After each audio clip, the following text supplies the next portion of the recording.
ரீசெண்டா ஒரு நியூஸ் பார்த்தேன். சிஎம் சார் வந்து இந்த கடல் தண்ணி எல்லாம் நல்ல தண்ணியா மாத்தணும் அப்படின்னு சொல்லி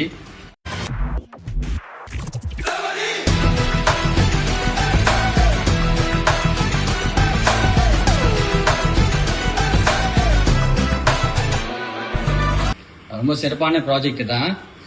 பட் அதில் எனக்கு ஒரு சின்ன சஜஷன், ஏன் மழை தண்ணியை வந்து குடிநீரா மாற்றக்கூடாது? இதையே நான் சொல்றேன் அப்படின்னா, மழை தண்ணி சேகரிப்புல வந்து ப்ராசஸ் ரொம்ப ஈஸியா இருக்கும், காஸ்ட் எஃபெக்டிவா இருக்கும், பிளஸ் வந்து தண்ணியில வந்து எல்லா நியூட்ரிஷன்ஸுமே இருக்கும். ஸோ இது வந்து கவர்மெண்ட்ல இருந்து நல்ல ஸ்கீம்ஸ், மழைநீர் சேகரிப்பு திட்டங்கள் ஏதாவது கொடுத்தீங்கன்னா அப்கோர்ஸ் வந்து மக்களுக்கு வந்து ரொம்பவுமே பெனிஃபிட்டா இருக்கும். தேங்க்யூ.